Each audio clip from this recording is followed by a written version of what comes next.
Welcome to another episode of What Day Is It? This is a special episode. This is a guest star episode.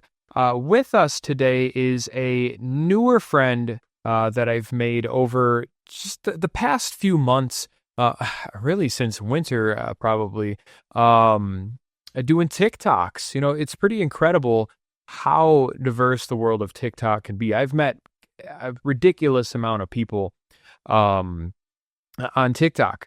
So across the table for me, as always, Fluffy, my brother Sid this time, and our new buddy, I guess. This is Darian. He operates Rodriguez Reptiles. What's going on, man? What up, brother? How's it going? Everything is fine, man. How are you today? What's going on? Not much. Just cleaning cages like usual. You know how it be. When you got a bunch of animals, it's always fun cleaning the cages and playing with a lot of different things. This it's always fun. It's always just a fun day. You never know what you're gonna get yourself into when you work with these types of animals. Ain't that the truth, man? So, we got a bunch of people that are going to be interested about what you're doing, and so am I, man. We've been in each other's TikTok lives a million and one times, but this is kind of like our first real, I guess time, talking outside of TikTok, man. So let's deep dive a little bit, man. Sid, would you mind putting them in the crate? Sorry, we got baby skunks running around. So what's up with Rodriguez Reptiles, man? Tell us a little bit about it. Tell us where you got started. Tell us, what's your favorite thing to deal with, which is clearly, reptiles, but why do you love them so much? Let's just hear it about it a little bit. So the way that I got started is back, kind of how most people get into reptiles. The fascination of watching like people like Steve Irwin. How fascinated he was, the passion he showed for these types of amazing animals that are not a lot of people really know about. Whether it be in Mm-hmm. a exotic, venomous snake or the common constrictor, like a pet or something you would just find out in your yard and stuff. Um, Absolutely. and so it just really drew me to it. Back in the day, I lived in Arizona. It's where I was born and raised. And out in Arizona, there are a lot of wildlife in the desert. There's a lot of rattlesnakes. There's a lot of, just random reptiles all over the place. I mean, it was just crawling with life, and it's crazy because it's the desert. Um, Mm-hmm. and so as a kid, we lived in the middle of nowhere. There's not much to do other than kind of walk the desert. And I would find rattles. I'd open my door and there's just a rattlesnake outside.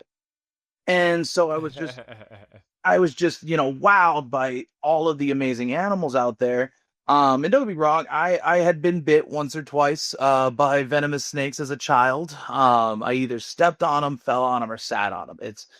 It's just how it is out there. They're everywhere. And so it really just drew me to them, just like watching how they survive in such a harsh environment. Absolutely. And also the kind of the factor of seeing people afraid of them, and it's something that kind of drew me to it. Like, why are people afraid of these when I find them so fascinating? Because they hurt. And somehow that just kind of took off. Sure. No, that's actually really interesting. You were far less intimidated by these animals than the average human being, for sure.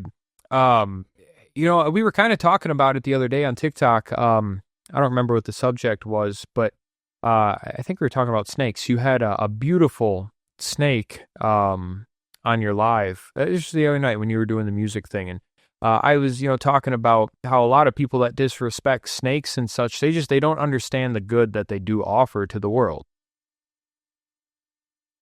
Yes, I remember what you're talking about. It was the one of the rattlesnakes I That had. thing was beautiful. And so I was explaining there's healing properties in venom, which sounds completely insane to most people. They're like, well, you think venom, you think, I death. think Spider-Man. Um, right. Um, but no, like when you hear venom, you think, something bad, poison, things of that nature. as to where there are healing properties in venom. Like so for the copperhead, they actually use their venom to treat breast Hmm. cancer. For some reason, the copperhead venom is highly potent and attracted into destroying breast cancerous cells. So, There is there's cobra venom that's used for pain meds, and I believe there's rattlesnake venom used to help with like insulin for diabetics. so these medicinal practices with the venom, are any of these found here in the States or are these overseas? No, the copperhead one I believe is in the U.S. That is something that is introduced.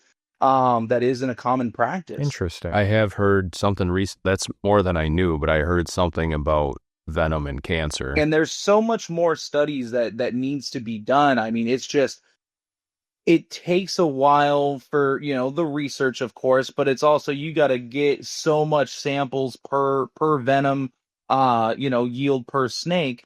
And then there's still so much to be done, even with scorpion venom. Sure. So, what is the scorpion venom like? Do you know what specifically they use that for? I'm not, off the top of my head, I'm not sure. I know that they're trying to do so much like study Mhm. with it that if you can get so much venom from a scorpion, or it's going to take thousands of scorpions to do it, but I believe it would like equivalent wise, it would be like 6 camels per like 1 vial worth of scorpion venom. Jeez, that's expensive. So, And I'm gonna say, yeah, camels well. now I've seen people extract venom from snakes. They kind of hold the mouth open and I don't really know how they do it, but they press their fangs against whatever to get the venoms out. Are there snake farms? So you would get like a catch cup. Catch thing. cup. And you have to put a film over it to mimic a skin. And what you do is it's already going to be agitated. You've pinned Sure. it. Snakes don't have a way to defend themselves other than biting. They can't whip you with their tail like lizards. They can't scratch you. They ain't got arms. So all they have to defend themselves is their teeth, their mouth. Sure. And so when you pin them right behind the head, they're already agitated, that it already triggers a bite response.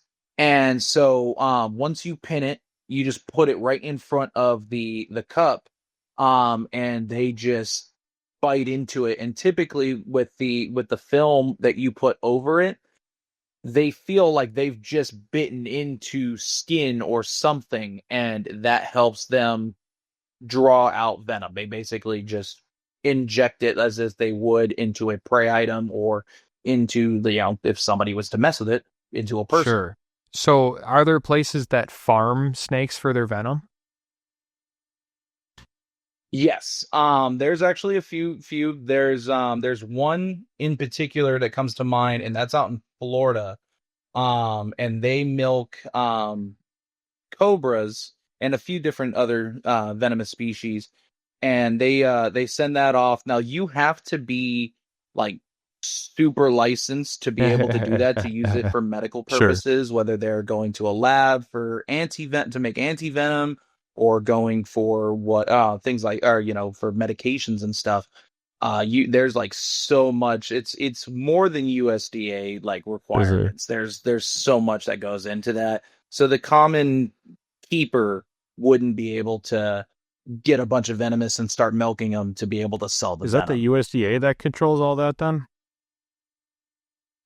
Off the top of my head, I don't think it is USDA, but that was just like the Oh yeah, reference okay. I was just curious on if you knew who like controls that kind of stuff, that who makes the laws for that. Off the top of my head, I don't think it's USDA, because I don't think they really deal with reptiles. They don't yet. No. I know they are trying. Yeah, they're completely ungoverned. I know they're trying to go for big constrictors. Oh, okay. Don't let them. Yeah, I wonder if it's FDA or something, if it's because it's medicinal. Drugs and stuff. Yeah. Interesting.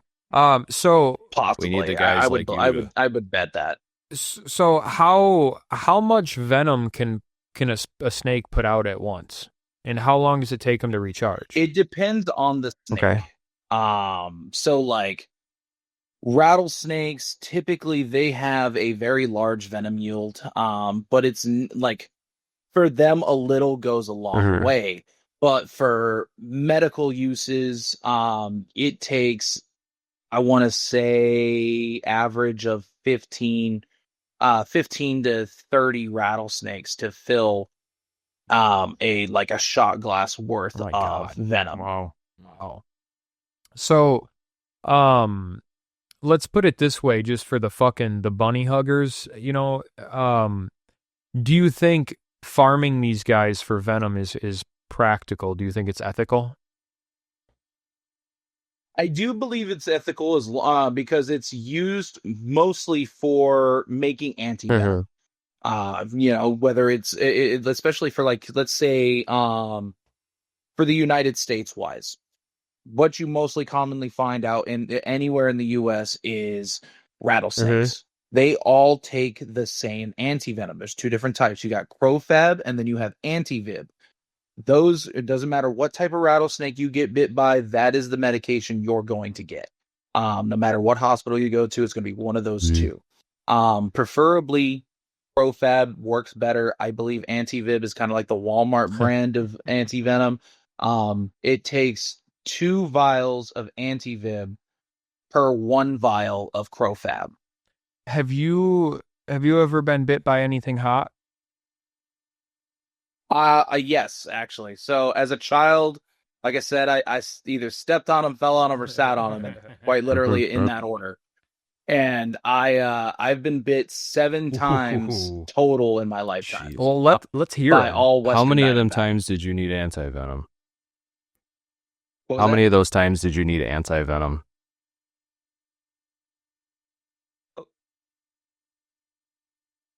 Are we there? Uh-oh. There we go. Sorry, kick me out. How many times do you need anti-venom? I needed anti-venom 5 out of the 7. Wow. Ooh-wee.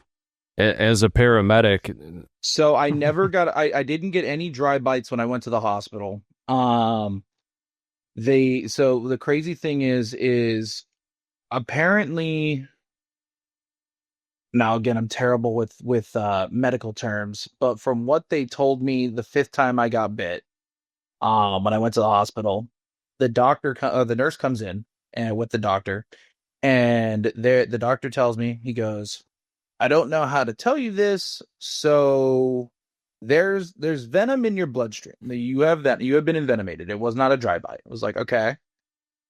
So what's up? He goes, but we're not gonna give you anti-venom. It was like, all right, so do I just like go fuck myself? Where are we at with that? Like, hold up, wait, like, what? I was like, there's a very contradictory thing here. There's venom in you, but we're not giving you anti-venom. Like, I don't know, I guess I'm screwed. That's terrifying. And he goes, no, you've been bit.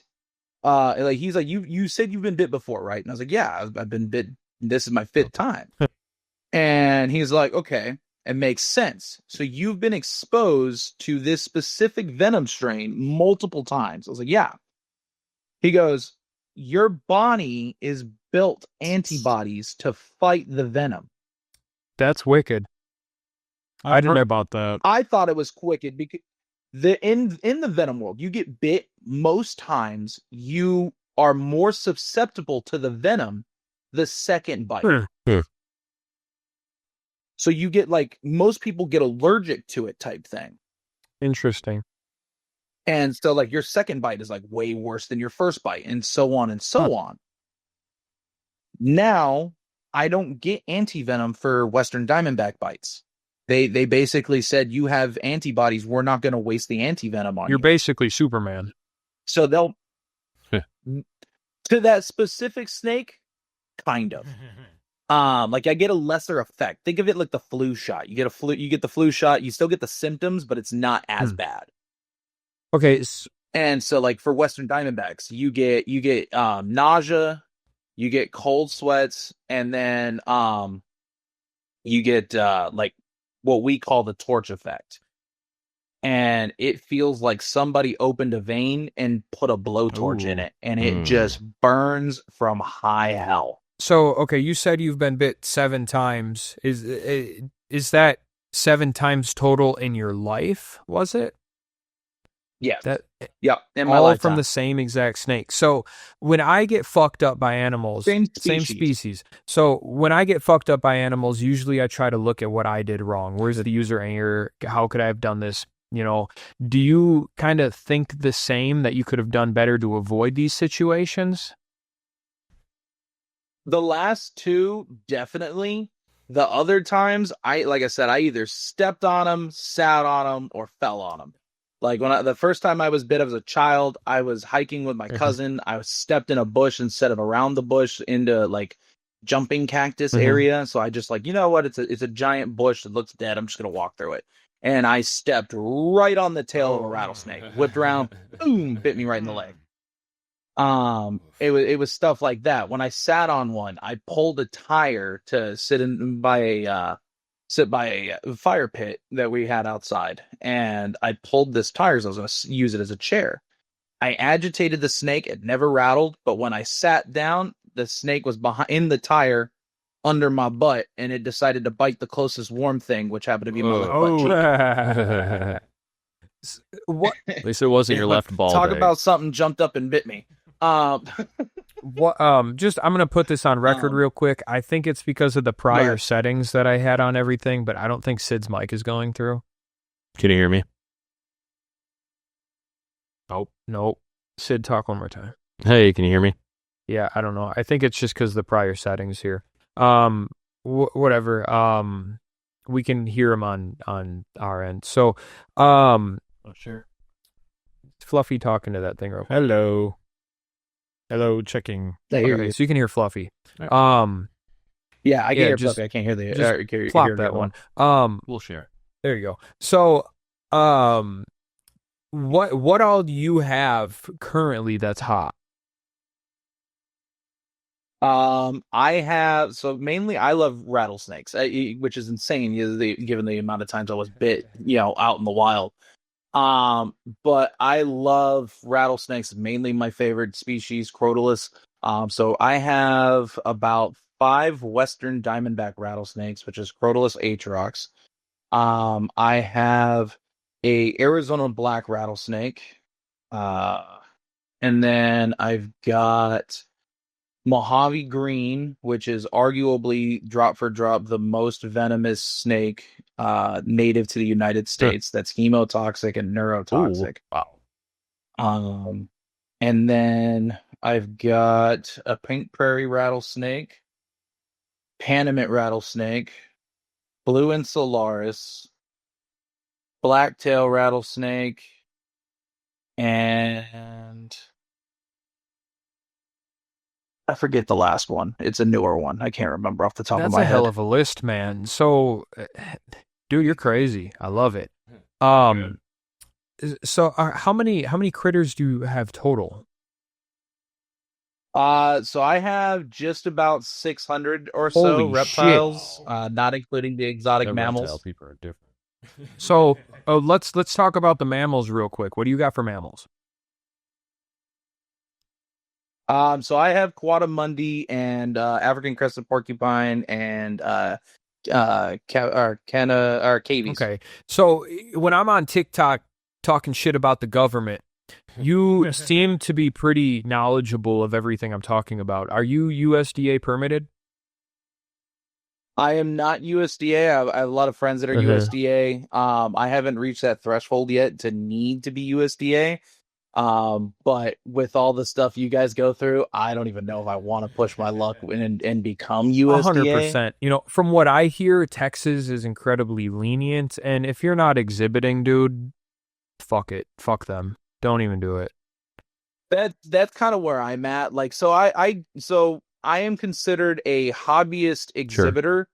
What USDA has, because I've had to make a few calls to USDA to kind of ask a few questions to make sure I was within policy for state and whatever their regulations is because of TikTok. Because we do make money a live stream from TikTok, and we show the animals, but I'm not mainly a Fuck that. mammal guy. I'm a reptile channel. So having them on camera and receiving gifts, they basically said that it's because I'm a reptile channel and mainly reptiles. I'm not charging people to see the animals or see the exotic mammals, so it's okay. Dude, that is fucking crazy. Like, I can still. That's fucking crazy. Sorry to cut you off, but bro, if I don't care if I got a mammal, a fucking dude trapped in my basement. Like, if I'm making money off of TikTok from people seeing them, there is no way I'm giving people money for that. It's virtual as fuck. Like, yeah, no, 100%. But that was the thing. They started cracking down on some of the larger creators.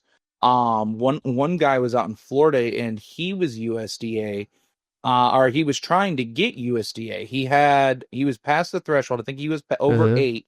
He had exotic birds and mammals out in Florida, and he, I guess he was making too much. And his account ended up going dark because he lost a lot of his animals.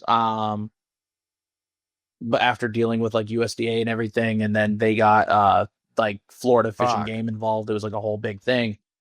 But so like, yeah, he took his account down and everything, but they made his life hell because of how much he was making, and he wasn't USDA yet. That is fucking insane. But it was his channel was 100% around his animals. Wow. That dude, I'd murder somebody. Oh, yeah. That's retarded. I was pissed for the guy. I can't believe, like, don't get me wrong, yeah, he was making a lot of money, but he wasn't like taking them to the public and it, displaying them like, a lot of people do. It wasn't like a zoo to you type thing where people bring like the wallabies and on all that.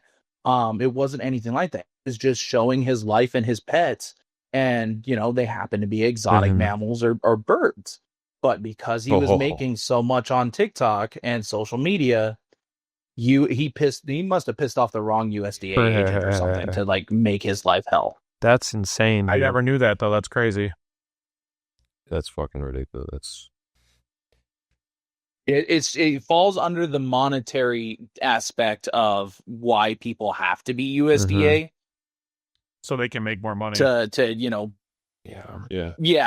their way to make more money. So 100%. I think it's more or less an overreach on their aspect. Another reason I don't like. Did the USDA end up taking some or a majority of that guy's animals, or did he just kind of have to sell them off with everything they did to him? I was told they took his animals and he had to go to court for them. And while he was going to court, they had given his animals to another facility. Always. And a lot of his animals died in that facility because they weren't properly taking care of his animals. I would fucking light someone on fire. People wondered, like, like he had those I forget what they're called. It's the big bluebirds. The super rare endangered. The big hyacinth, yeah. No, they're not endangered, are they? I think so. They're the largest macaw. No, it's a parrot. It's like a parrot. Hyacinth, the one that Rio was based off of. They call it a blue macaw. That's all I know. No, not that one. Kind of looks like that one. I'm not sure. I forget what it's called, but I never really see them too much in captivity. It's somewhat rare for what I see. And then again, I'm a reptile guy. I'm not a bird guy. But he had a male and 2 females. All 3 of them died. Good. And then there were a couple others that he had there. And I think out of I think he had like 9 or 10 animals total.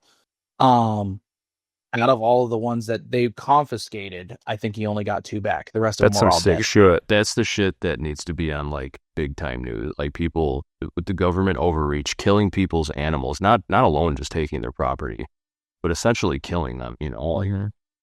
No, that's some sick shit. Yeah, they tried to say it was due to or that they got him malnourished, that they got him this. Like they were trying to pin it all on him. And they're like, well, with our great care, we were unable to save these animals. but there was no vet visit. There was no paper trail stating how they were trying to quote unquote save them. But he had all the evidence of how they looked on when he showed them on live stream when they were taking them. He showed the animals. He had multiple videos, pictures, proof of how they looked. They were healthy. And it was just the lack of care in that other facility that caused the animals to die, and he only got 2 of them back. That's fucking wicked. How long ago was this?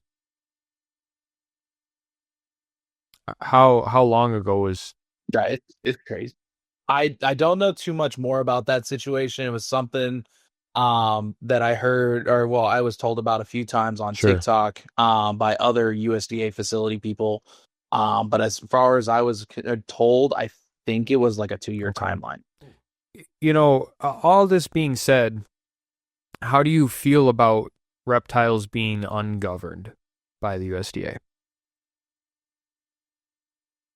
I think it's good for certain species, like aspect wise. Like I think USDA over reaches on a few things. I believe if they take over on reptiles, it is going to be next to impossible for the average person to be able to have these animals and enjoy as many of them as we do. Especially like let's say ball pythons. The average ball python can be just fine in a 40-gallon tank. USDA standard is going to say, no, this snake needs to be in a 6 foot by 4 foot by 4 foot.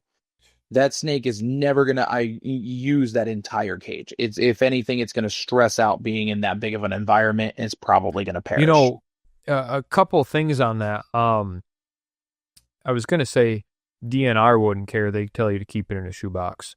But as far as USDA goes, what's backwards about that is I would imagine if they make that the regulated size, as example, that would only be the regulated size on exhibit.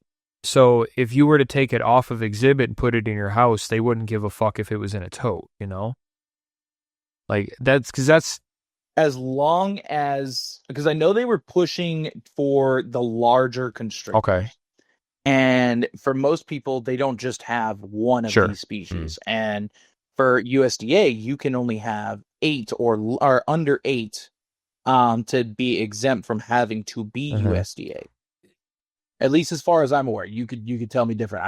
I may be wrong on that. That's what I was told. That you have to have 8 or less. My biggest concern with the USDA governing reptile or not governing reptiles is there's a lot of facilities out here that have USDA permits that honestly shouldn't. You know, that's something we're all familiar with. But if somebody walks into a place and just via example, say a tortoise is just living in its own filth, it's up to its necks and shit, the USDA inspector is not allowed to say anything. That's out of her jurisdiction. And that's the only thing that gets me. You know, they have to bat an eye to reptile abuse. Right. And that's more or less where like fish and game and stuff pops in, because they're still under like animal cruelty law type thing. Kind of like a dog. But you see, we don't in the Midwest, we don't have fish and game. We have DNR, and they only cover the DNR only covers native animals. So anything that comes from Wisconsin, porcupines, skunks, cougars, stuff like that, they do nothing with any other types of animals. So USDA is just kind of our everything up here. And I'm going to put it on the book. I don't want the USDA to start governing more than they need be. But it's just kind of weird that the reptiles don't exactly have a voice. You know, every tortoise that we have on property, I don't know the single age of any of them because they don't require paperwork. It's also really hard to try to keep track of that. I'm sure, man. Especially when tortoises outlive you. 100%. Especially when most tortoises outlive, you know, most of the majority of like the bigger tortoises.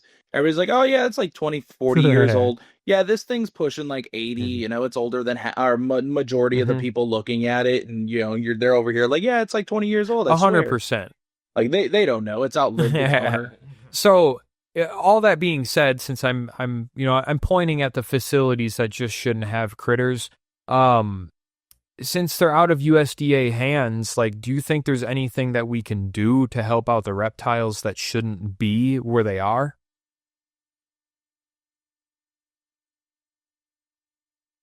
I know, like, it's such a touchy subject, and the reason is reptiles are always under Sure. scrutiny. Always. It takes one person to fuck it up for the Yeah, rest I hear of us. that. Just like gun Yeah. laws, you know.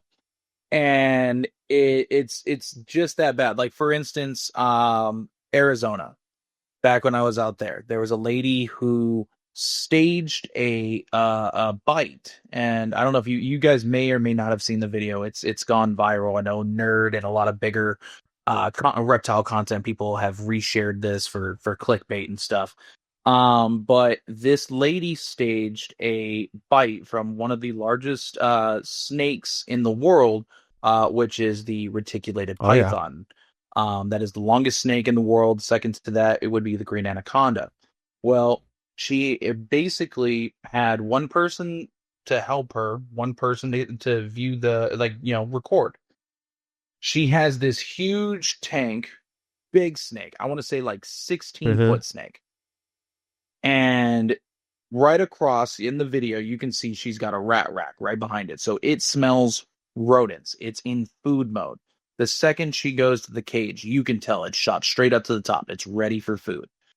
And she removes the lid, sticks her hand into front of this thing's face, boom, bites her, wraps up her arm. She's bleeding all over. Guy's trying to help her. She's remained calm the entire time. And that's the whole thing, is everybody's like, oh, she's calm about it. It wasn't staged. She even came out and stated that the whole thing was staged. The camera guy was even like, hey, do you want me to stop and help? She's like, no, keep recording. It's fine. I remember Like, that video. It was one of those. Yep, I remember that video. Yeah, I was about to say a lot of people have seen it. It's been everywhere. And so because of that video, Arizona was going to try and to ban large constrictors because of that one video. Yep. They were going to go after Burmese and reticulated pythons, basically anything that got over 10 feet for public safety. Jesus. Wow. And they even tried to, while they were doing that, they even tried to softball and hide sulcata tortoises in that bill as well. So that way you wouldn't be able to own sulcata tortoises. Now in Arizona, the sulcata tortoises are kind of like They're everywhere, but they're also friendly as fuck. They're yeah.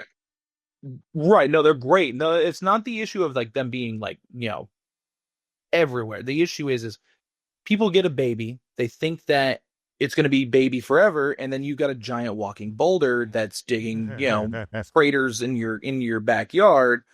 And then when it's a giant walking boulder, especially if it's a male, not a lot of people want it. They want females, but they don't want males. And so they end up just releasing them out into the desert, and they thrive in the desert. They're from Africa. They thrive out there. They'll eat the cactus, they'll eat the bushes, they'll eat just about anything. And so then they start competing for resources for the Arizona desert tortoise. So it has become a bit of an issue out there, sulcata wise. And so they softball that in there. Now, luckily, we have U.S. ARC that stepped in, and that's like for animal rights. They are straight for reptile keepers. They've stopped the Lacey Act from overstepping. Like they do a lot. They even have boots on the ground out in Florida to help the reptile keepers out there. So they have people that help when the government overreaches on reptiles, or tries to, at least. Like they have a whole staff of legal team, everything like that. But it's just like to govern the reptiles, it's really hard because each one's diversity. Sure. There's tons of different sizes, different care requirements, things like that. So to just have somebody out there to be knowledgeable about every single species, it would be really hard to have one entity like USDA to be able to know all of the care requirements and things like that to make a judgment call to govern reptiles. I hear that for sure. It reminds me the most of my lemurs. So when you're exhibiting primates in the USDA, you have to file a primate care sheet. And the primate care sheet, it is 100% geared towards monkeys and apes. Primates that are of a higher intelligence, primates that recognize themselves in a mirror, they play with toys without food, stuff like that. So when filling out this care sheet for my lemurs, it's almost ridiculous. None of it adds up, because lemurs, they don't act like monkeys do. They don't play like them. They don't even have the same social structure. So, the people that write the rules, they don't know shit about the animals, and it really reminds me of that, because filling out that paperwork, I always got to make shit up. I have to baffle with bullshit, because people always think a primate is a primate, and it's not fucking true, man. And it really reminds me like that, because each species of everything, they act different, man. And some of them are more intelligent, some of them are less, some of them go left, some of them go right, And that's where the government they just assume things, and they're like, well, just make it work. That's literally what they do. They say, make it work. So nowadays, especially, is when we need the people like you guys showing the truth and actually owning up to being the actual experts, not the fake people that they tell us they are, the people that are dealing with this stuff every day, Mm-hmm. We can have multiple experts. There's a lot of animals and stuff out there, Absolutely. Yep. So, funny enough. And that's the sad thing about like USDA. Mm-hmm. No, you're good, man. I mean, there's a lot of sad things about the USDA, and I do want to put it on the record that, like, I think my inspector's a fine gal, and I don't necessarily dislike the inspectors, but they're all undertrained because of how different all of the species are. You can't walk into a zoo as a USDA inspector and find all of the animal problems, because you don't know the problems that each different species submits to. So a lot of the times places get inspected and they get off on a clean slate when they have sick animals. It's strange for sure. And that's one thing. You're good. You're good, man. Our internet, I think, is just lagging. I've got a little bit of a delay between you guys, so when there's a pause, it's like a couple extra seconds. And when I go to talk, it's somebody else. It's like when the weatherman talks like 3 seconds late from the person at the news channel. All right, what do you got to say, man? You know what? To be honest with you, I'd already no. What I was gonna say was, what's sad is they majority of USDA is there for a paycheck. A lot of them don't care about the animals. It's more people. It's the this like the fencing. You'll walk right by a camel that has a way too big of toes. The feet isn't taken care of properly. They're not really looking at the animal, more or less. They're looking at the caging. They're looking at people aspect. Not they'll care more about a nail that's at the top of this post sticking out towards the people, and not really care about the emaciated animal that's in the cage. Preaching to the fucking choir. Absolutely, man. Funny enough, just yesterday I actually got a call from a guy, Milwaukee, the city, about 20 minutes above me, and he has a male sulcata he's trying to rehome. He said he got it when it was 6 weeks old. He's had it ever since, and now it's just it's bigger and faster than he thought it was. And I told him, I was like, I'll talk and see if we can take it in, but the problem is all of my sulcatas already are male. They're already in different corners of the property. They'll fucking kill each other. I can't keep taking them.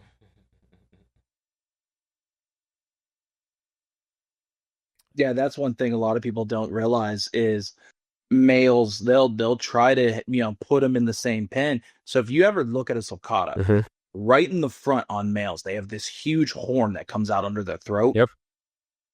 I have seen smaller males in a overcrowded facility kill larger males with that like horn that comes out. Wow. And what they'll do, they use that to fight. Well, if the larger male is not being the aggressor and the smaller one is, I've seen that horn go into the neck and just really tear up the neck area. And that sulcata didn't make it. So Before they even got it out of there, which it was already a huge tortoise. So they had to get, multiple people to deadlift this thing into a tractor to get it to a truck. But before it even got to the truck, it was already gone. So that's the sad part with these big tortoises is you can't overcrowd them like that. By the horn, do you mean it's the piece of shell that sticks out from underneath their neck? Yeah, Gotcha. that big part that comes out from under the neck, they use that in defense. Gotcha. Never knew that. Yeah, so they'll ram into things that are trying to hurt them. Like if it, like for instance, let's say out in the wild in Africa, if something's trying to get them, they will put their arms in, and their African spur thigh. If you look at their thighs, it's giant spikes on their arms, and they tuck themselves in, but they'll use their back legs to kick off and ram you with that piece of shell that's under their throat. I call it the horn because it's what it looks like. Do you think the sulcatas are the most prominent tortoise that are an issue in the pet trade? I believe they are, to be honest. They are way overbred. There's too many tortoises, not enough people. The way I put it is, when people buy babies, you're getting one baby and you're going to get it for the cute years, but that's going to be around for your grandkids to be raising, and they're going to get them for the destructive years. Yeah, for sure. Like, I appreciate you coming on and just airing out some issues with us. Like, we like to talk about a lot of shit like this, man. But on a happier note, man, let's talk about some other species. What, like, you love dealing with your reptiles. What is your favorite species to deal with? Personally, I love working with the rattlesnakes. Back to the rattlesnakes with venomous period. But I love rattlesnakes. It's something calming about working with a venomous snake, which sounds completely insane to somebody that doesn't work with venomous snakes. But when you're working with that animal, and let's just say it's something that is very defensive and doesn't really want to be around you, so you're going to deal with the striking, the very fast movements, things of that nature. When you're working with an animal like that, you are in that moment. You're not thinking about what happened yesterday. You're not thinking about what happened a week ago. You're not thinking what's going to happen tomorrow. This deadline that's coming up in a week. You're not thinking about anything else but you and that animal in that moment. Sure. And something about that is just really relaxing to me. I don't know. I'm probably weird. No, that's actually being present in the moment. It's a pretty big philosophy, or not. It's a meditation kind of mindset. I also, you say you're weird, but I kind of get that. We got a bunch of species over here, but we specialize in the camels, and it's a completely different animal, of course. But it's when we're working them camels, it is us. And it's that 1,700-pound monster that could kill us at any given time, So it is ridiculously peaceful. Though sometimes I do get very agitated and angry out there, for sure. But there is something about working with an animal that can take your life that really, it calms you a little bit, because you have to be calm to be with those animals. I don't care what anybody says, but when I leave the fucking door angry in the morning, that's when I get kicked in the fucking head. You gotta have control of yourself to work with angry animals. 100%. I believe that 100%. That's, I don't know, that was really cool to hear you say that, because when you're working with any type of species, I don't care if it's a fucking dog or a cat or a venomous animal, and I'm not a snake expert, clearly. That's why you're on here. But your attitude means everything for some of these animals, man. Like, the animals fucking read from people, man. I don't care what anybody says. 100%. And the the aspect of it is, if you're agitated, they feel that, if you're anxious, they're gonna mimic the same thing. It's something my old mentor told me. When you're working with animals, it's like a mirror. If you're angry and you're working with this animal, it's gonna sense that. It's gonna reflect the exact energy you're putting out. If you're anxious, it's going to feel anxious. It's going to feel like, something of what you're feeling, and it's going to refer right back to you. And that could ultimately cause you to get hurt. Yeah. I'm universal message. I'm going to steal that for sure. That's incredible. Working with animals is like a mirror. There's a lot of fucking truth behind that. Yeah, I've never thought of it that way, but that's so goddamn true, man. So you had mentioned you had heard that from a mentor. Did you have one or multiple, or who'd you learn from, man? So when I started working with reptiles, it was a lot of gatekeeping. Like, it was still new. Not a lot of people were really trying to help one another. Mostly because back in the day, albino ball python was selling for $20,000-$30,000. Oh God! As to where today you can get that snake for $100-$200. Yeah. So like, today's day and age is a lot easier to find somebody that's willing to mentor you. Hell, I mentor a lot of people. But for the most part, I learned a lot on my own. But there was somebody that I would reach out to. Sadly, he had passed away just recently. A lot of people know him in the reptile industry. Was Brian Barczyk. I would message him about everything, anytime I had a question, I would talk to him about it.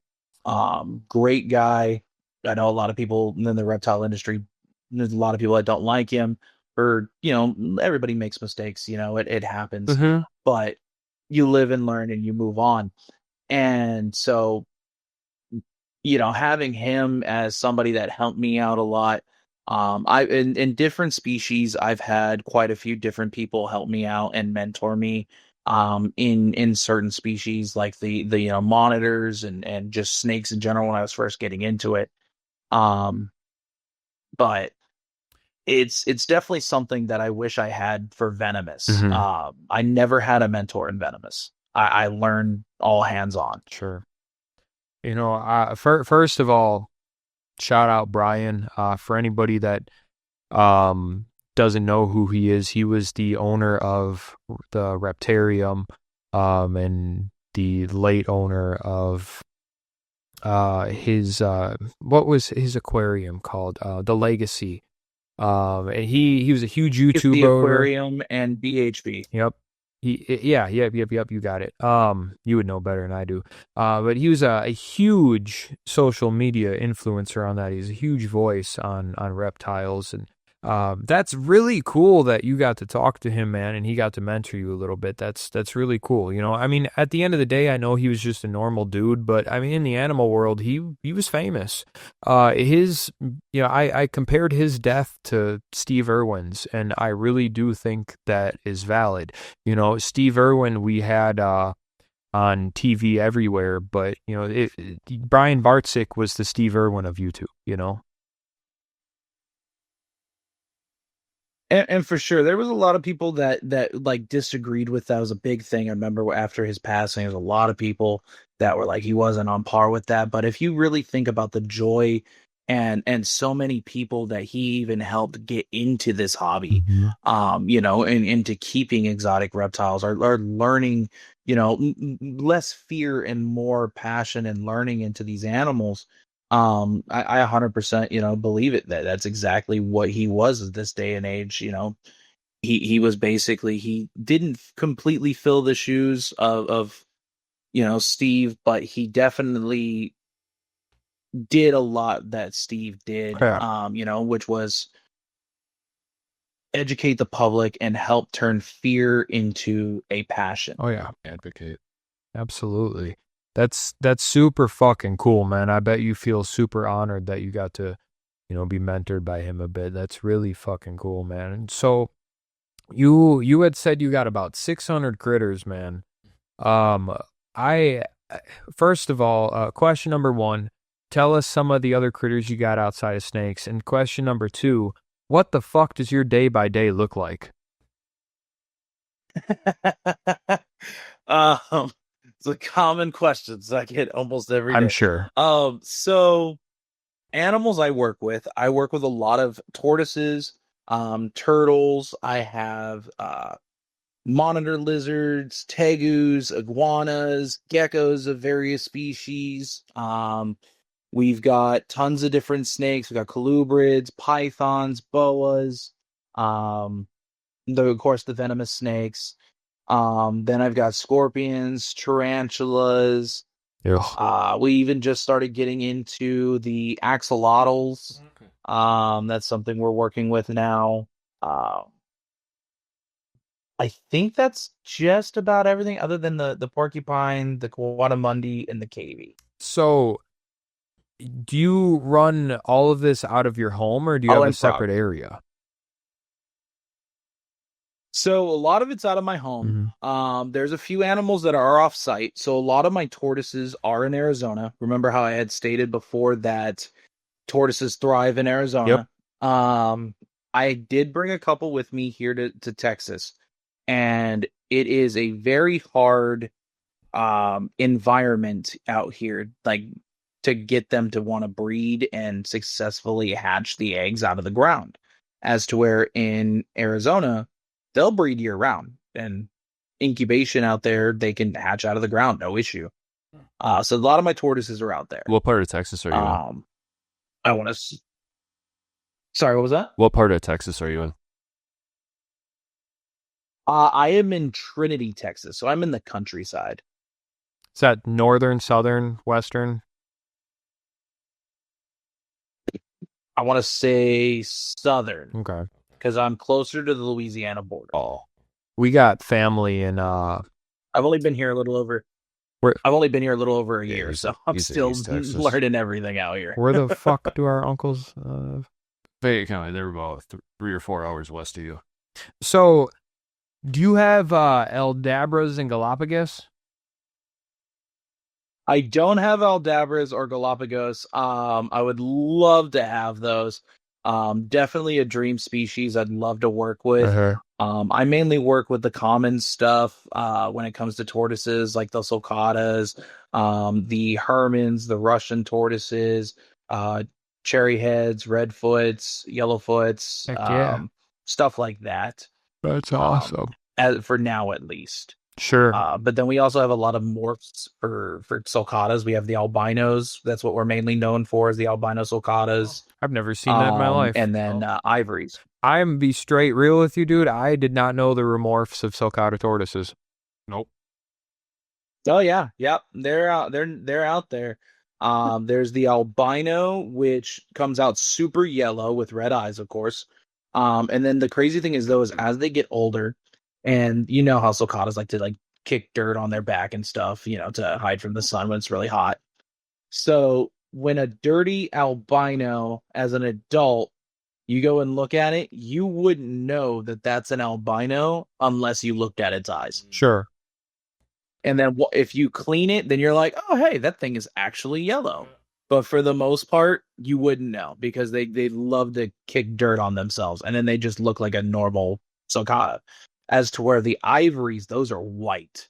You see those and you're like, wait a minute.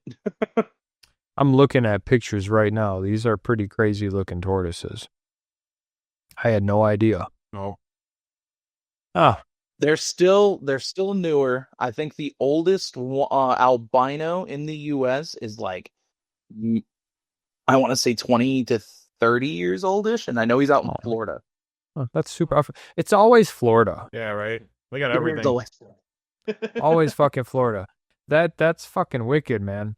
So, going into the mammal side a little bit, what kind of coatimundi do you got? So, I have a white nose Cody, and then I have a mountain Cody, and this weekend I'm actually supposed to be going to get a baby red coatimundi. I'm so fucking jealous, dude. If you have it, man. That's so I'll cool, have to dude. send you a picture. It's a little over 2 weeks old, so it's eating on the bottle, doing really good. I'm excited. That's super fucking cool, man. I've only seen a handful of them in my life, and they were all at one facility. I was in New York picking up deer for a guy, and they had a pen with like 5 of them. And I asked about them, and they were like, "We can't tell you anything because they're going to another zoo." And I was like, "Bitch, let me hear about them. That's fucked up, man." I didn't even know they existed. This was probably winter of last year, or maybe 2 years ago.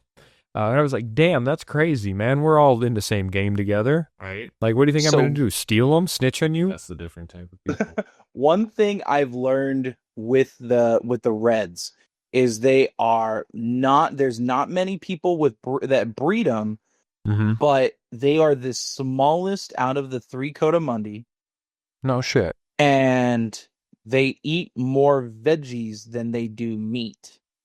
Huh. As to where like the mountain or the white nose, they prefer more meat than veggies. As to where the other ones, they're almost mainly 90% veggie, 10% meat. Good, it won't eat you. That's what I said. I mean, I say that, but my buddy that has it, has the mom to these babies. Yeah, she tried to take a good chunk out of his back. I recently got a quaddy fang in my lower back. Have you had any bites? Nope. Luckily not. My male tried. My white nose.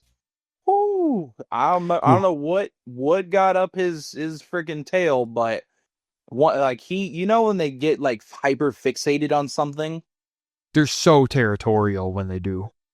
Yeah, so he was just hanging out. We're in the building. He's in a 10 by 12 by 10 foot tall. And so we're just hanging out, and he was playing around. He was getting belly rubs, and he was super cool. And then he started running around again, and then he just looked at me. And I'm like, I don't like the way you're staring at me. So I stood up because I was sitting down. And so I'm like, I'm going to stand up. It's something like the look in your eye, I don't like it. And I instantly grab a marshmallow out of my pocket because it's in my hand, so he doesn't know I got it. But he goes, like, that is his favorite thing is a marshmallow. He will do literally anything for a marshmallow. And so he then looked at me, made a crazy chirping noise, and smacked his freaking jaws together and charged me. I'm like, oh shit. And he grabbed my leg, and I kept moving. He bit my shoe. Luckily, I wear steel toe. And he bit the shoe, and then I kind of like threw the marshmallow, and it smacked off his nose. And he was like, "Oh, hey, cool marshmallow!" And just walked up and ate it. Do you notice one marshmallow? That's hilarious. I bought a marshmallow shooting gun for mine, but I keep forgetting to buy marshmallows. Do you notice a behavioral difference between your white nose and your mountain? Yes. So both of them were bottle raised. But my mountain loves to climb, way more active, as to where my white nose, he's active, but he's a lazy. Like, this dude will just find a comfy spot and just plop. As to where my mountain, she is up the walls, climbing the cage, having fun, doing just gymnastics. As to where the mountain is, or the white nose is more or less, I'm gonna sit by you and hopefully you'll give me a marshmallow. I've had two not capybara. I've had two coatimundi bites. I've been working around coatis for about 13 years, but in the last couple of years I've been more active with them. My first bite was last month. It was on the tip of my finger. When I bring the Mountain Dew showings, I got to empty my pocket. They pickpocket you. And I forgot that I had a toothpick in my back pocket, and she totally wanted the fucking toothpick, bit me over it. And then my second one, which was just 2 weeks ago, the one on my lower back, she was eating mulberries off the ground from the tree. And of course I went to pick her up, and I was taking her from the mulberries. Yep, that'll do it. I have learned very quickly, do not get between what a coatimundi wants and the coatimundi. I've learned that very quickly. That's some goddamn truth for sure, man. Because there's some crazy creatures. Insane. Dude, they're like fish hooks. There's no reason for them to be that big. No. There's zero. So I've learned that in in the wild, the reason that their teeth are that big is Mhm. they actually use it to rip bark off of a tree and to forage what's under the tree. No That's the shit. only reason their teeth are that big. They're like an advanced woodchuck. Good grubbing. Huh. Well, that I mean, dude, that actually makes a lot of sense. That's kind of ridiculous. Nature's fucking scary. Right. It is Damn. dope. That's really cool. Scary. I never knew that though. Damn, nature, you scary. So I got a question for you. Have you ever been around a Komodo dragon, or is that just like fantasy? I wanted to ask that too. Dream of mine. I would absolutely love to get close with one, or even to get just be near one. I have never personally been close to one. Now, the closest thing I have to a Komodo dragon is a 6.5-foot Asian water monitor that is pushing about a little over 100 pounds. That's badass still. Big boy. So here's a question you might know. When it comes to having something like a Komodo dragon, what does it take? You know, are they endangered? How do you get them? Is it an animal for a rich person? Like, why do the bigger zoos get them? So the reason the bigger zoos get them is they are endangered. Okay. They are trying to keep them keep them alive by trying to breed them. Now, recently, I want to say I think it was during COVID. One of the zoos that does have a pair of them was successfully able to produce eggs and hatch them. Now the issue is the private person's not going to get them. You're looking at about $300,000 to $500,000 for a Komodo, or for Komodo dragon. Oh. And that's you'd have to be a licensed zoo to get it. There's so much that goes into it because it is an endangered species. So even if you're trying to get one, unless you're part of their program to bring back the species, you're not going to get it. It's just like the Chinese. You guys ever heard of the Chinese alligator? Yeah. So the Chinese alligator is a smaller species of alligator, of course, found in China. Now, those are really endangered, and in captivity, there's only a handful of them. And most of them are kept in pairs, so that way they can try to bring or keep the species alive, just in case they do, go extinct in the wild. Sure. And I actually was able to get up close and personal with one. It actually touched me. It smacked me with its tail, so I was all right with that. So I could say I got to touch one. But that one was at the Phoenix Herpetological Sanctuary out there in Arizona, which was just a really cool experience, being able to do a couple private tours over there. What? I'm sorry. Sorry. I have a question for you as a normal person that doesn't deal with a lot of animals.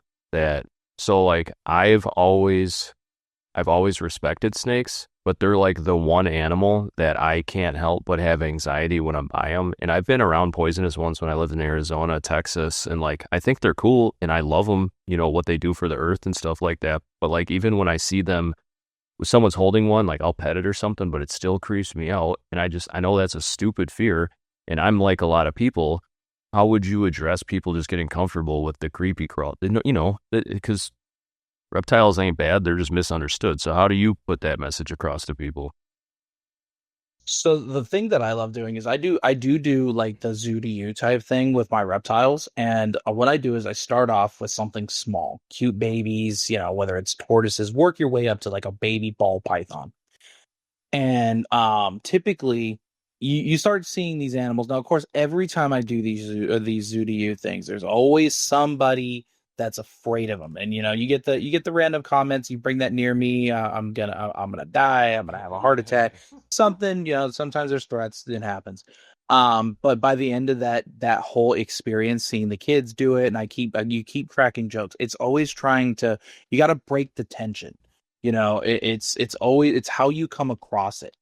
You know, if somebody is telling you these crazy stories of how, you know, somebody, you know, all got bit and this and that and like the damage it could do, and you're sitting there looking at this thing, you're just going to have a negative reaction to it, you know, or a negative Right. interaction, That's what I was telling. as to where Go ahead. you want to have a positive interaction.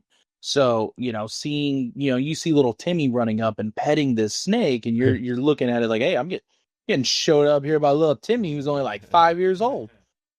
And so then by the end of the show of showing all these animals, and like I said, I work my way up from something small to a large adult. And it's always just cracking jokes, having a fun time. And like I don't want to say I single the person out that's like scared, but I will constantly check back on you and like crack a joke. To like be like, you sure you don't want to touch it? It's super friendly. Like I'm gonna mess with you. Yeah. And by the end of it, I guarantee you're going to be holding the biggest animal that I brought.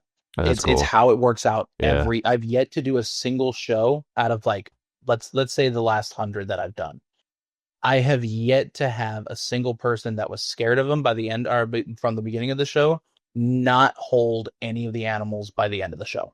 That's super cool. I was telling Shane, I was with my kids, I'm trying to get them to watch Steve Irwin so they can kind of have a good understanding of animals. And we were watching the top 10 most venomous snakes with Steve Irwin, kind of a countdown thing, and watching these different animals and how he interacts with them and, you know, pulls them out of holes and stuff like that. And they're still not trying to strike them most of the time, you know, they just want to chill. And I'm realizing like so many people are so scared of snakes, and I've stepped over them, around them, you know, copperheads and stuff like that. And I've never been bit. And I think as a mass, we don't understand them right. I don't think they want to strike you as much as most people think they do. And you would be right. The thing is, so like let's go back to like let's go to like venomous. I actually did a video back in Arizona. We found this western diamondback rattlesnake, and I literally my foot was touching this snake right next to it. It did not move a single inch. Didn't look at me, didn't freak out, didn't rattle, nothing. It was awake, it was alert. I could see its eyes, it was moving, but it just stayed still. And then when I walked away, it stayed where it was. But then when I flashed the light right on it and I stepped next to it, that's when it had that negative reaction. It freaked out. It knew it was spotted. They're more afraid of us than we are of them. Unless you have some type of phobia, then I mean, all bets are off on that one. But like the whole thing is so these guys get bodied by everything out in the wild. Everybody thinks, you know, snakes are like an apex predator type thing. They're not. These guys get eaten by tons of different things: hawks, owls, road runners. I've actually witnessed that once. A rattlesnake was crossing the road. A road runner come out, and they do a whole dance. The snake striking at the road runner. It's bouncing around, jumping all around it, and then eventually, when the snake got tired, it went to strike. The road runner moved, grabbed it, and started smacking it into the ground, and like stunning the snake. And then it ate it right then and there. Jeez. It was the craziest thing. Not something you would think of for a road runner, you know? And so like these guys are constantly, you know, in the food chain. They're not at the top. They get eaten by coyotes, dogs, cats, you know, other snakes. There's the California king snake, the Arizona mountain king snake, other types of king snakes, indigos, things like that will eat venomous snakes or other snakes in general. Even cobras. Cobras eat snakes as well. That's how the king cobra got his name, because it eats snakes. That's fucking wild, actually. So if you think about it, you know, anytime that something comes in contact with it, it's not used to something. Like in captivity, they're used to you. Like when you raise something from a baby, you have now imprinted on this thing. It doesn't have that thought like, hey, this person's a danger. All it has is good interactions with you. You know, you give it food, you give it shelter, you're playing with it. It sees you as a positive thing. As to where if it was raised by its mom out in the wild, it has never encountered you, but it's encountered other things that have tried to eat it. So then when you go and interact with that, it's not going to know that you're there to, not hurt it. So its initial response is fight or flight. Sure. So it's going to try to get away from you. After it can't get away from you, it's going to go into defense mode. Once it realizes, and every animal's different. Some take, a couple seconds, some take a few minutes. But once it realizes that it's not, you're not there to hurt it and it's not in any danger. And same thing with mood. As long as you're calm, you control the outcome. And it will, or once you're calm and it realizes that you're not there to hurt that thing, it will calm down every time. Just like you said with Steve Irwin. He pulls them out of the den, they freak out a little bit, they're wiggly, they're moving, and then nothing happens. It's not hurt or anything, so it just chills out in his hand. So, it's kind of neat to hear you say it that way. Even growing up watching Steve Irwin, I always thought that reptiles were a little harder to reason with. Would you say you would say the opposite? Well, I mean, I can't flick a marshmallow at it and calm it down like I can the Coda Mundi. That's valid. But as long as you give them respect and you leave them alone, you're good. But if you have to, get in there and work with them to get them out, say like, captive wise, and you're dealing with something that's really upset, as long as you can read the body language of a snake, and you can tell, and I mean, it takes a while to learn, but you can tell, when they're stressed, when they're relaxed, if they're actually asleep, because snakes don't have eyelids. They don't blink. Okay. Their eyes are always open. They have a scale that goes over their eye. So a lot of people are like, wait, is it awake? Is it asleep? You got to read body language. And so as long as you can read the body language, and it's going to sound bad, but you have to manipulate the snake into doing what it feels like it's doing what it wants, but you're manipulating it the way that you want it to do something. So that being said, would you say that they're ever emotional animals or 100% instinctual? I believe they have some forms of emotion. A lot, like, it's more of a feeling, but if you actually go and do a deep dive of like their brain, they don't have emotion.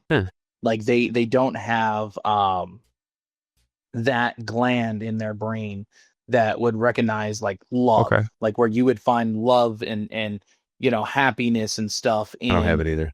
In our brain, they don't have that. Sure. Is that the medulla oblongata?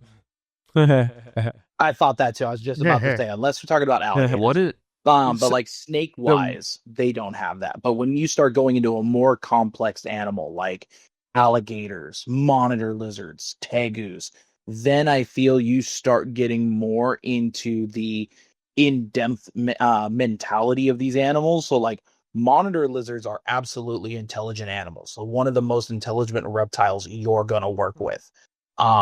Very smart.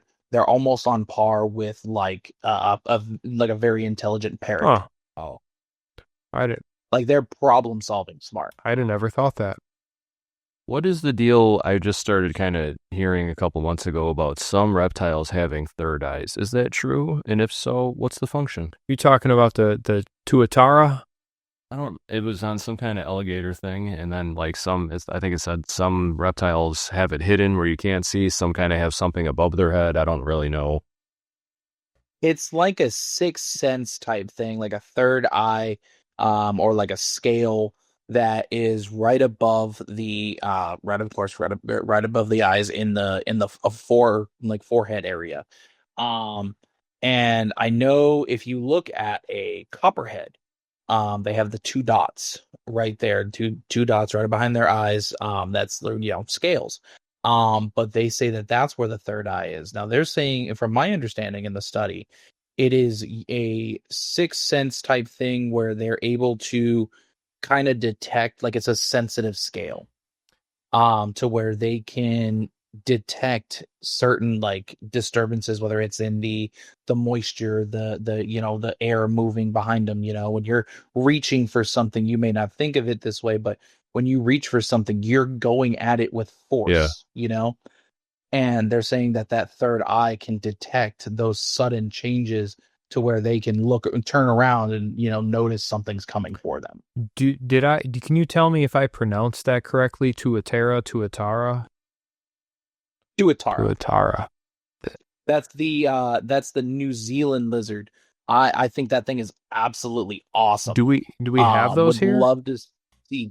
We do not have those here. Those are a newly discovered reptile, and from the studies they did, those things aren't even sexually mature until they're like in their 20s.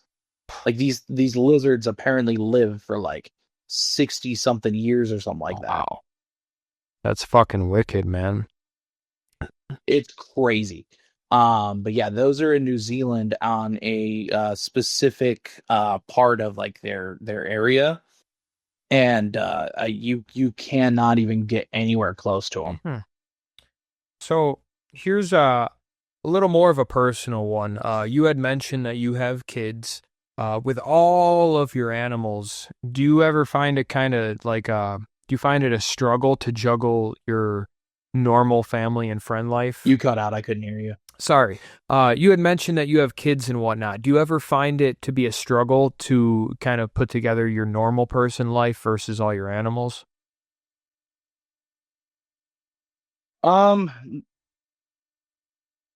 There's times that it does become a little bit of a struggle, like to have like an outside life type thing of animals, because I can't like just randomly go on vacation. Yeah. Like if I decide, hey, like, like family's going on like a family cruise, I can't just up and leave for 3 to 6 days type thing without having somebody here to take care of the animals. Their daily cleanings. Most of if I was just doing like most of the reptiles, like snake wise, super easy. You don't really have to do too much with them. It's when you start getting into the lizards, the frogs, the stuff like that. Even like tarantulas and scorpions, I don't need like that type of like hands-on care. They're actually really easy to maintain and deal with. But when you start working with the exotic mammals, the porcupine, the cavies, the cotamundi, you have to be there. Somebody has to be there every day to, feed them, maintenance the cage, things of that nature. And then also just to make sure that they're not kicking the shit out of each other, because cotamundis just love to do that for no reason sometimes. And so like it's things like that you really have to watch, especially with that. Now, with my kids, my children love working with the animals, or loved working with the animals. So a lot of people who know me, I have 2 children. I have my daughter Malia, my son Lucian. We actually lost our son to cancer. Sorry to hear that. That was one thing he absolutely loved, was working with the reptiles. His favorite thing was the tortoises. I told him he was in charge of the tortoises. You would not believe, but this kid was on point. Every day out there hauling out lettuce whenever he was home, not getting chemo and stuff. He was out there feeding the tortoises all the lettuce that he could get and everything else. Like that was his thing. My daughter, she loves working with the snakes. She really likes working with the geckos. That's one of her things. She actually just a week ago, she's very, very smart with venomous. She's like intelligent wise, like rattlesnakes, but she's never like worked with them. Of course, she's only 9, but she's gone out herping with us, which is, for those who don't know what that is, that's going out to find herpetoculture. So like reptiles out in their natural habitat. She's gone out with us and she finds them, and she points them out to us, but she doesn't interact with them. It's more just I found it. How cool was this? But she actually told me a week ago that she wants to start working with the venomous. Now, of course, I'm not gonna let her, just go get a hook and start working with venomous snakes. But that's something that I am happy that she's shown an interest in working with more and more of the species that we have. That's super fucking cool, dude. You got a whole reptile family going on, man. That's badass. And that's the best part about my wife too. She loves the animals just as much as I do. So Mhm. she's a huge help as well. So it's not just all on me to take care of all these animals. My wife helps me out. My daughter helps us out. And I actually just found out that my wife is pregnant again, so we're gonna have a third child. Congrats. Congratulations. Appreciate it. Thank you. Of course. And hopefully it isn't a snake. So we'll have another hands on somebody that could clean the tubs. No. So do you for the most part handle everything yourselves then, or do you have employees or friends that come help you out? Sorry, you cut out again. Sorry, my internet fucking sucks. Do you handle everything yourselves, or do you got friends or employees that help you out?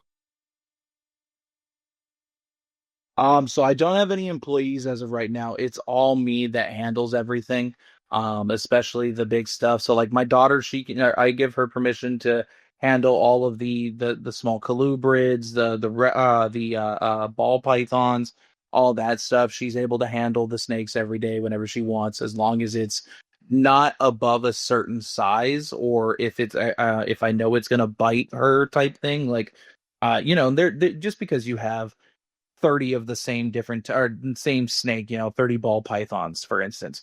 A Mm-hmm. lot of them could be all puppy dogs, but you're going to get that one or two that just has that attitude that is like, hey, you open this, I'm going to bite you. Sure. So like for those animals, I put a red tag on them. And so when she sees the red tag, she knows not to mess with that, or you're going to get bit.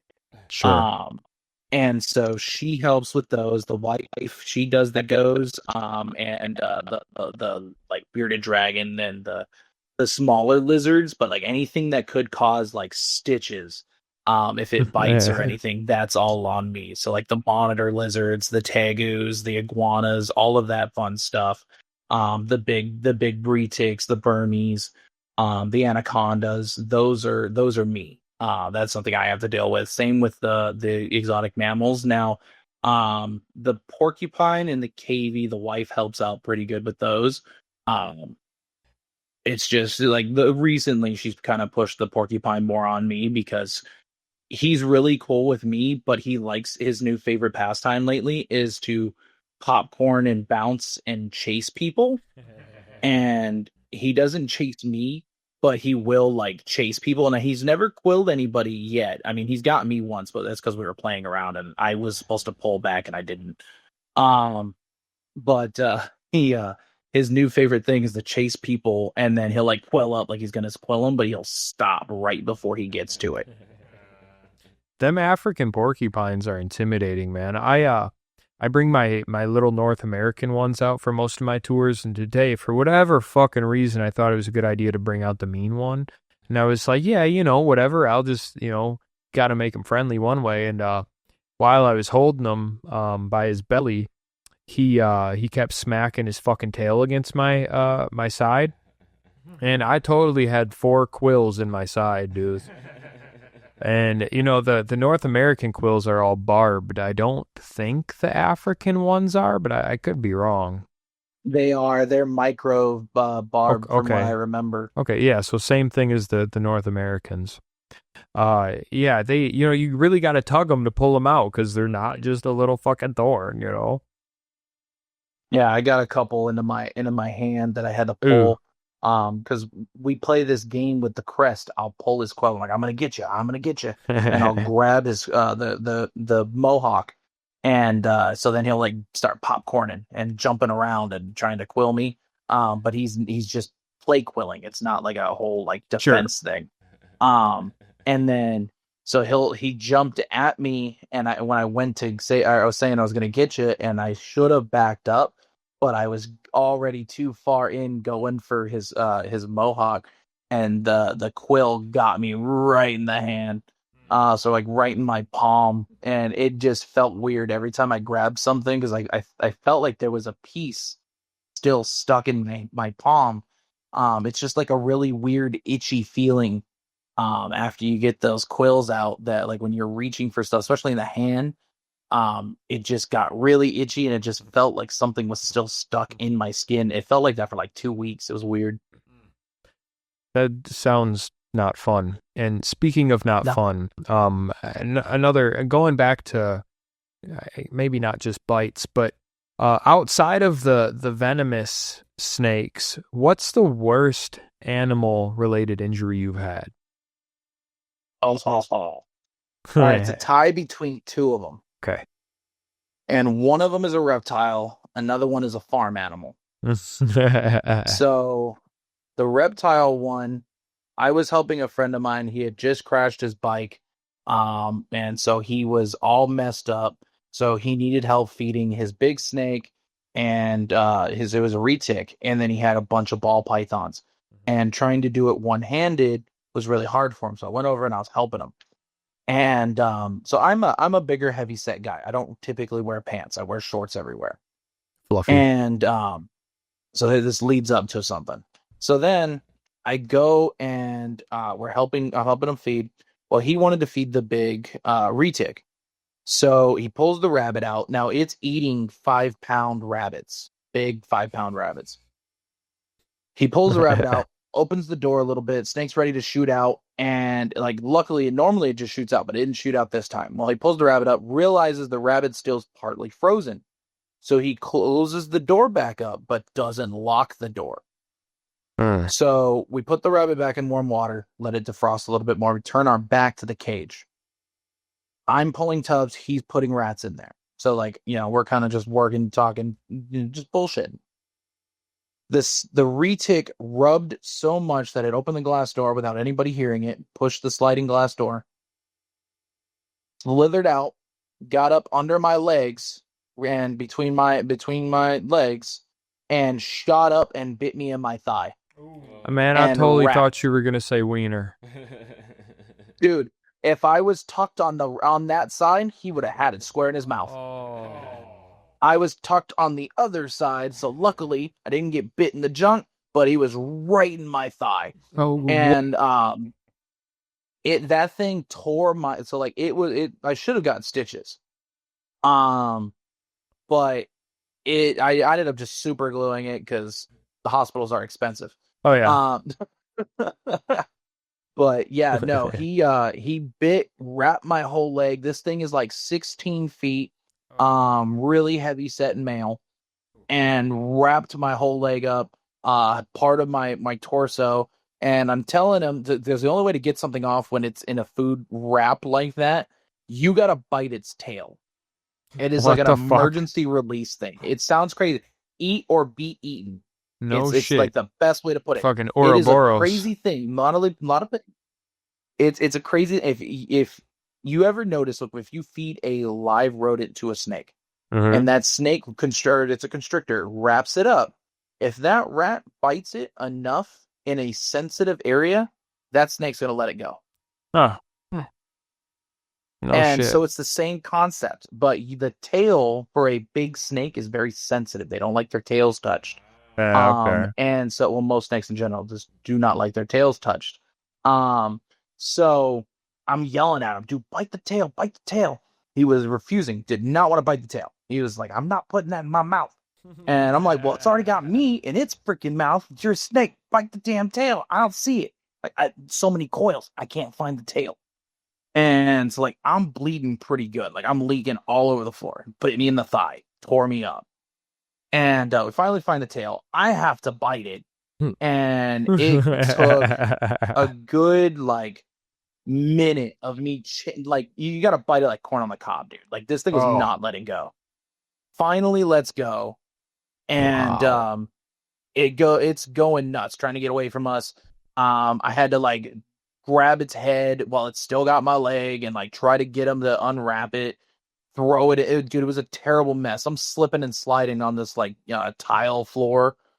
It was horrible. We got the snake back in there. I'm patching myself up. I threw the freaking rabbit in there. It grabs the rabbit, and yeah, it was awful. So it got like the underside of my thigh, so like mid thigh, inner thigh, and then my under thigh. like bottom jaw, upper jaw, and that pull, like their teeth are backwards, like hooks. So that way, when it's in its mouth, it can't pull out of its mouth. And with retics, they've got the multiple rows of teeth. So you've got the bottom jaw that has completely outlined with teeth, and then the top jaw that's outlined with teeth, and then right in the center of their upper mouth where your tongue would push against your upper part of your mouth, there is 2 sets of teeth in the middle of that. And yeah, it's not fun. Getting bit by a retic is absolutely terrible. Reptiles are fucking cool. Oh yeah. Well, then the next one that I got that took me out, and that one has like permanent damage, Oh no. was a boar. So somebody's pet pig got out. I don't think it got out. I think they let it out. Okay. Is But it this Arizona or thing, Texas? Arizona. And it was, so I had one pig, a potbelly pig. And so I have terrible eyesight, by the way. So like I'm looking at, I was on my birthday, which is like the worst part of this whole story. It was on my birthday. I come out, I was like, I'm about to leave. Now, mind you, Arizona, open carry state, my go-to, FN57, always have it on me. Stay Solid strapped choice. to get clapped. Nice. That's my thing. Valid. So I'm ready to go. I go outside and I'm like, before we leave, I'm going to check on the animals, make sure my monitors, my tortoises, everybody's good out there. Then we'll leave. I don't even remember where we were going. So I go back there. I see my pig. First thing I notice, she's in some bushes where like her watering hole is, and she's a fully jet black pig. And she's a potbelly. So she just looked funny to me. And I'm looking at her and I'm like, hey, why you look funny? All I said. And then all of a sudden, I see this big head poke up from behind her with like a white face. And it's a big ass pig back there behind her. And I'm like, first word for word, who the fuck is you? Now, in my mind, I'm thinking my wife fucking got something and didn't tell me that she got a pig. Like, that's some shit she would do. She would just get something, bring it home, be like, hey, I don't know how I got here, but we're keeping it. Like that type of story, right? So that's like my mindset. So I'm like, sup, pig? Like, I don't know who you, like, what this is. And then all I hear is fucking coming charging at me. And I'm like, shit. So I go to jump over this thing. My right leg got that memo. My left leg, that memo went to spam. So it full on smacked right into the inside of my thigh with its tusk. Exited out it hit the right side, exited out the left side. I fall. And again, I'm a heavy set dude. I'm like 280, almost 300 pounds. I land on this thing's head, full butt on this thing's face, all right? It flings me like I'm nothing, okay? Like as if I just chucked little Timmy into the deep side of the pool, okay? It full on just threw me like 4 feet in front of it. And like it with ease. That was the crazy strength of a freaking boar. And so now I'm trying to run, and I realize something's wrong. I can't feel my leg that well. So after a whole crazy event with this pig, I'm able to get myself a like fence riot shield, and he is making a whole bunch of noise. Comes at me again. I'm dumb enough not to realize I got a 5'7" on my head. So I put one between dude's eyes, and he drops like a sack of potatoes. And so I'm like, cool. Then I notice, I look down, there's blood shooting from the back of my leg to the front of me. And I'm like, oh, that's not good. Oh. That's a bad sign. I'm not looking at my leg yet. Like I feel like something's wrong and I want to go into shock. And then I swear, like in the back of my mind, I hear the song from the fucking Undertaker. Okay, like WWE Undertaker, right?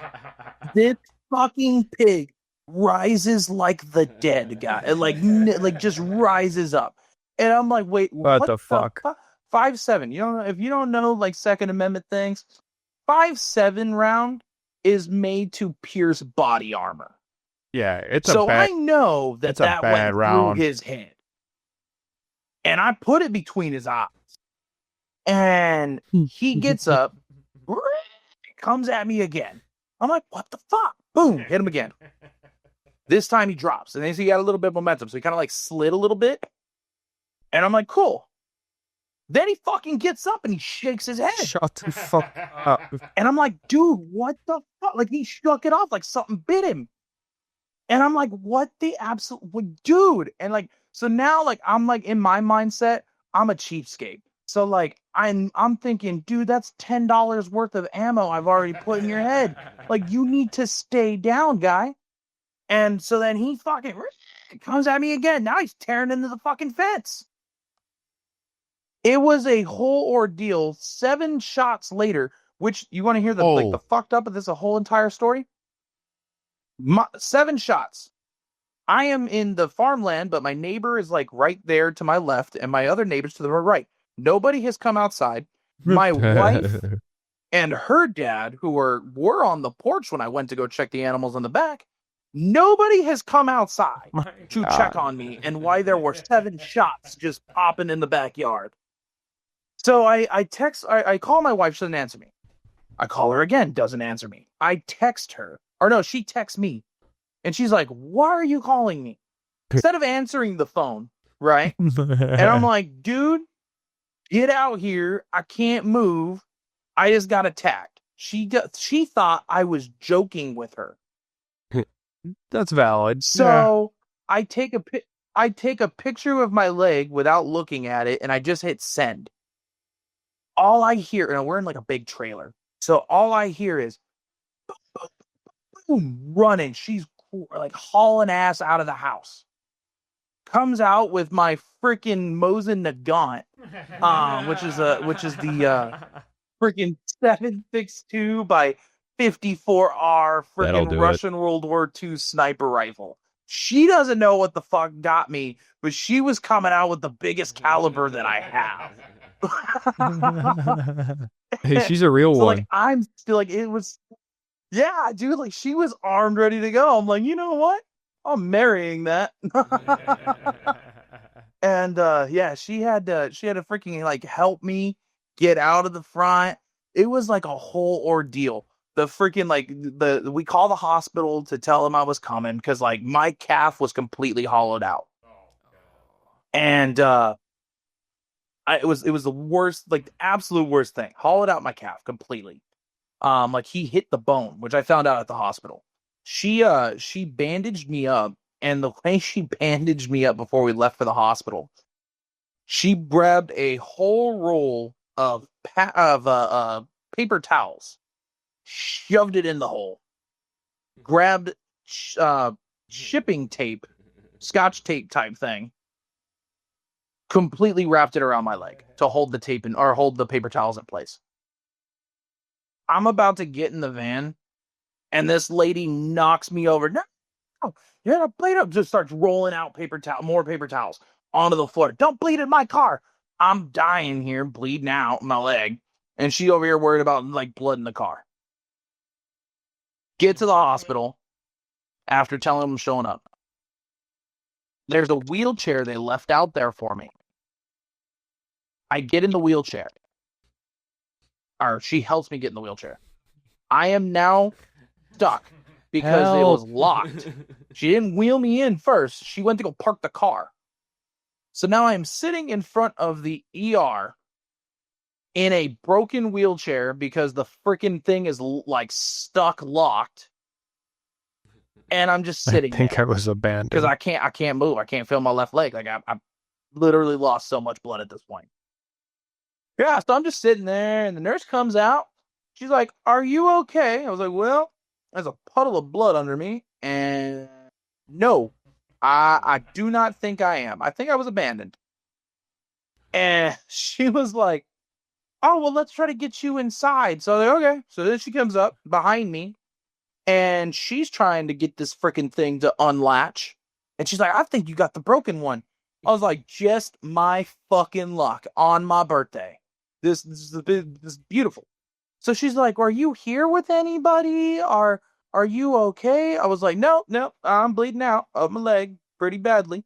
And I don't know what happened to my wife. I think she abandoned me. I heard something about going to park the car. That was 5 minutes ago. Mm-hmm. So, yeah, nope, pretty sure I was abandoned.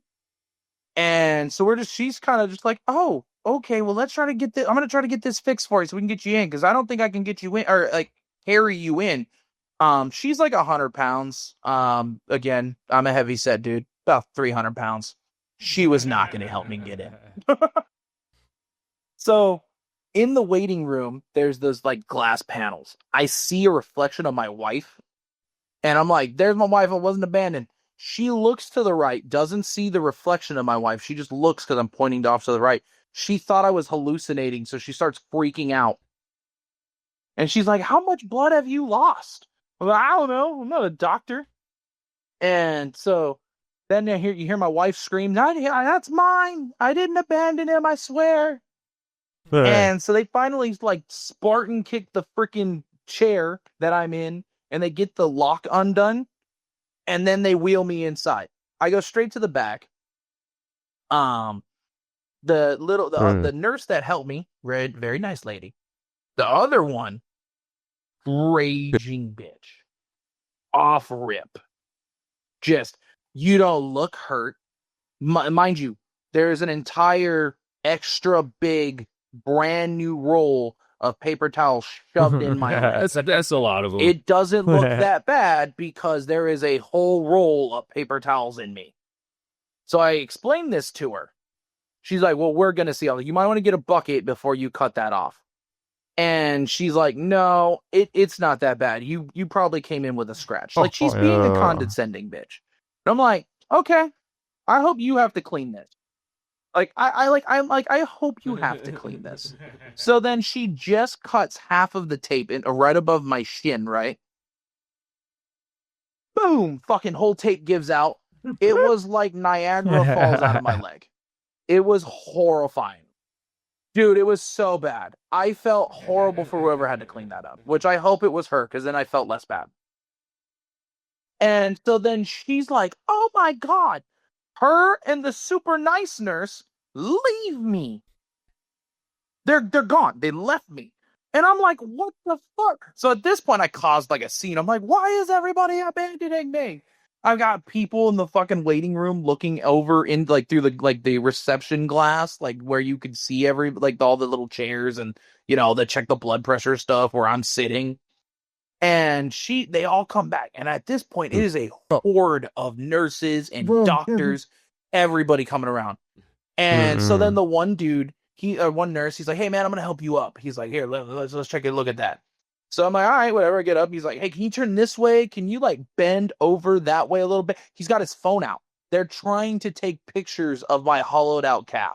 I'm like, I'm not Britney Spears, dude. No, I'm not bending over for you. And so they're laughing. She's like, which one of you is going to take him? And she's like, will we write this as a trauma? So then the doctor that stitches me up, like fucking cool kid in the back of the class over here, leaning against the counter, goes, I'll take that. Hand up, points at me, goes, I'll take that. So I was like, did I just finish this dude's bingo card? Like, Bore Attack was like the last thing he needed to win? Like, what is happening right now? So, mind you, I get skewered by this pig at about 8 a.m. It is now about noon, and they're still cleaning out the leg. Dr. Pokey, who I called him. I feel like I'd have to try it. I don't know if you guys have ever had had to get stitches. They had to give you nerve block. Nerve block sucks. Just get the stitches. All it does is it burns from high hell, and you still feel everything. And so, like, he gave me like 6 shots in the leg, because he's like, well, you can either admit you to the hospital, put you under sedation, and then give you the stitches, or I can give you nerve block and I can stitch it up. What you want to do? I'm like, dude, just do the nerve block or just stitch it. Like, I don't care. Now, mind you, I have already made like 3 videos. I went live because I'm laughing. Like, what else am I supposed to do? I'm supposed to be mad? Like, I'm laughing the whole time, trying to keep myself like from going insane. I'm missing half of my calf. And the irony of this happened on my birthday. And so he comes, gives me the 6 shots, and he leaves. And I'm like, all right, cool. Waiting. Now my leg's on fire all of a sudden. He comes back. He says, hello. All I feel inside of my leg. Poke. I'm like, ah, what the fuck, dude? He's like, what? You still feel that? Poke. God damn it. Dude, he thought it was fucking hilarious. He's like, oh, maybe we'll have to give you more. I was like, okay. He's like, wait, have I given you anything for, like, pain yet? Well, no, you have not. He's like, oh, that's my bad. He's like, leaves. Comes back with more nerve block. I am now 18 shots of nerve block in, and I am just pissed. Because I hate needles to begin with. And like I'm not a needle guy. Can't do it. It's my only fear. Don't know why. Just don't like needles. And so I'm 18 shots in, still feel everything. And my leg's on fire. Wasn't on fire before, was on fire now. And this nurse, really old lady, but she was like gangster nurse. She was awesome. She come in, she knows I don't like needles because she was there when they gave him the nerve block. So she's like, hey, I'm going to give you something for the pain. I was like, oh, I'm like, cool. What you going to give me? With one hand, she pulls my shorts and like with a wipes and stabs me in the butt cheek with a freaking morphine needle and takes off. This chick ran, dude. And I'm like, what the fuck? And I'm like, my ass is hurting. No idea what's happening right now. Just got stabbed. Now my leg's on fire. My butt hurts. She comes back like 5 minutes later. She's like, how you feeling? I'm all morphined out. I'm like, my butt hurts and my leg's on fire. She's like, yeah, I thought a sneak attack approach would feel better for you. You don't like needles. I was like, why'd you run? She's like, you're a big guy. I'm like, I'm missing half my calf. What am I gonna do? Chase you? She's like, I have seen worse.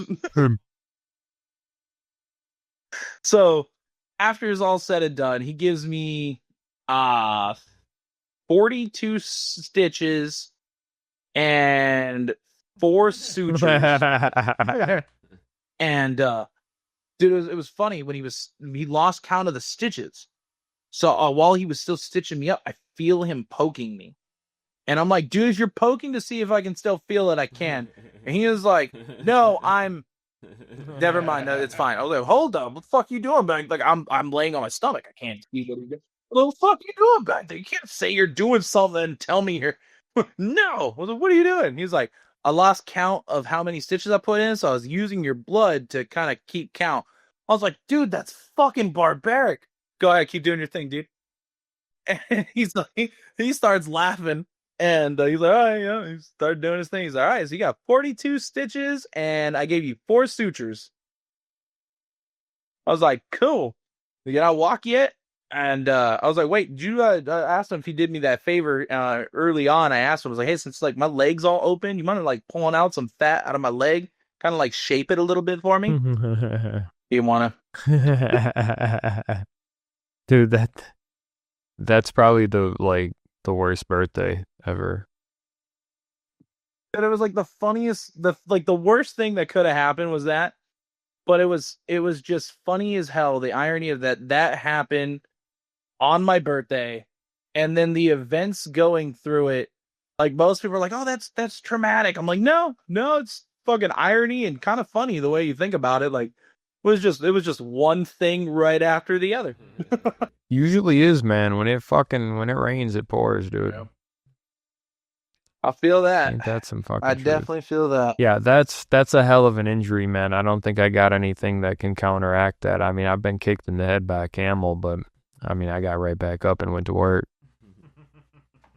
I was out. I had to use a cane for like 4 months. And that one sucked. It's like I now have like this gnarly scar, and then if I flex my calf, it like has a huge like indent, and it looks like a lightning bolt kind of going through my leg. Oh, that's kind of cool. Yeah, that's kind of a badass battle wound. Yeah, it looks dope. a lot of people are like, "What the hell happened to you?" It's like I fought a bear, I won. Like, No, that's fucking cool, man. I mean, it's not cool, but it's fucking cool. I mean, it makes for a dope ass story too. No, but it makes for a fun story. Like it's always a fun thing when people are like, "Dude, what happened to your leg?" And I'm like, "You want to really know? Like, how much time you got?" for real, for fucking sure, man. But that's super cool, man. We appreciate you sharing that shit. We're probably gonna call it there, man. We got dinner to start preparing and doing other, life shit, unfortunately, because we're all adults. You're all good. Yeah, I got a bunch of cages I got to clean before I go live. Well, you fucking get to that, man. We really, really appreciate you coming on, man. And to be honest, I really feel like we scratched the surface. I'd love to have you back. Oh yeah.